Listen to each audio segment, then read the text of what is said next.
Hello again, everybody. It's me, Pastor Bob. One of the crazy things, the ancillary thing that happens from being on Facebook so much, because I was never much of a Facebook person, but now that I do my daily post, I've been reaching people that I haven't seen in such a long time.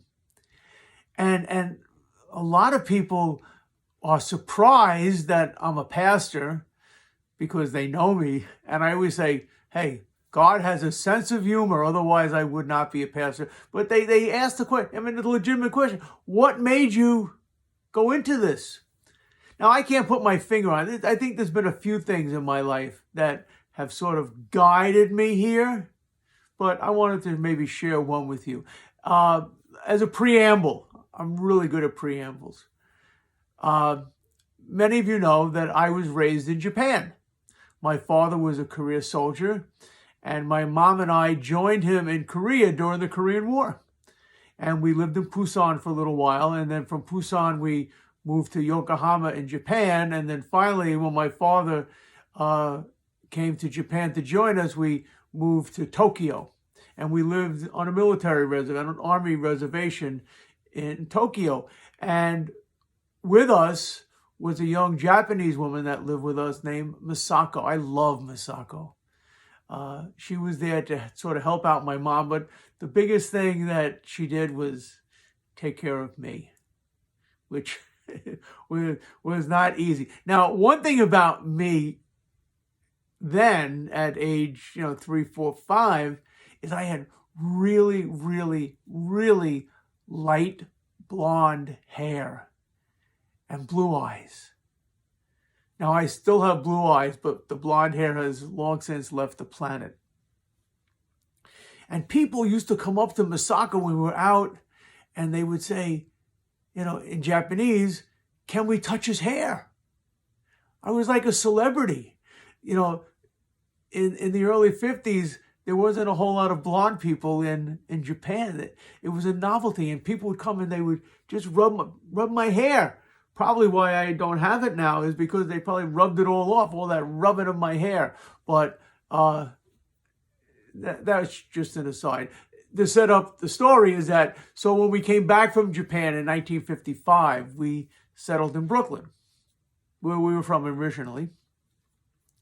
And when we bought a house. Well, actually, I had nothing to do with it. My mother and father bought a house, and my brother wasn't even born yet.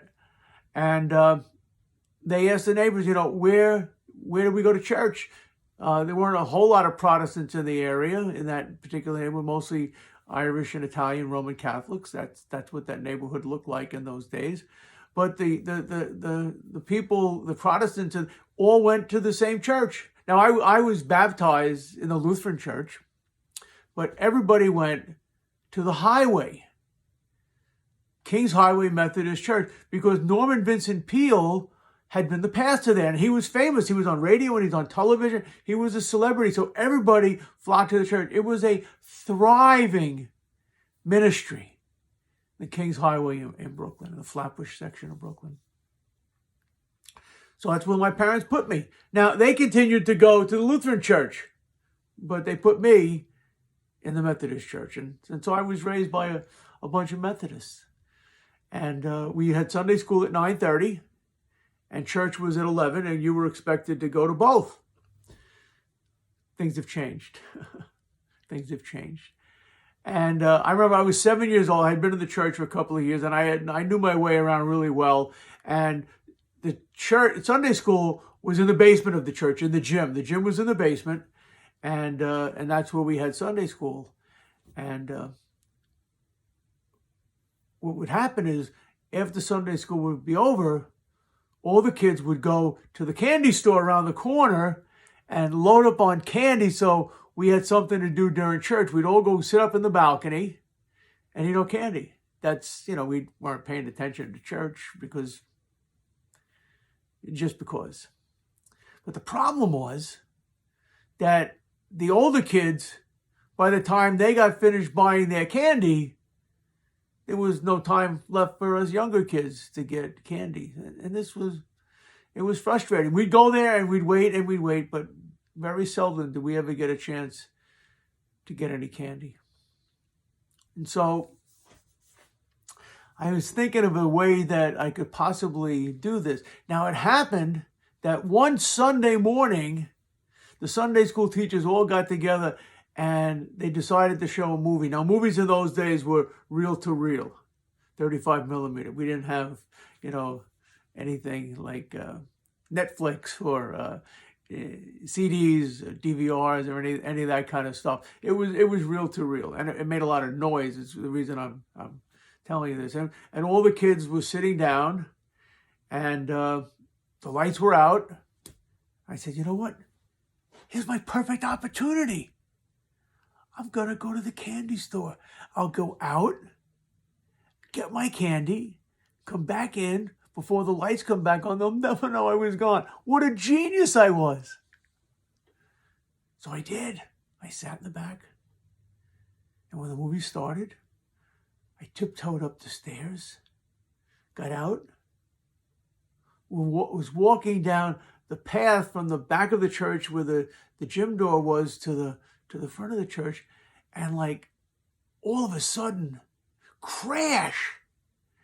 A giant slab of slate fell off the roof right in front of me. It must have weighed at least 1 million pounds and smashed right in front of me. It scared me to death. It's like God said, get back in there. You belong in church, not in some candy store. It was the story of Jonah, just like he was supposed to be in Nineveh. And so God put him there via a whale. Well, I didn't need a whale. I had a giant piece of slate. And so I tell this story as maybe the first time that God got my attention. It says, Robert, I need you to be in church. So that's the first instance that I may have had a calling.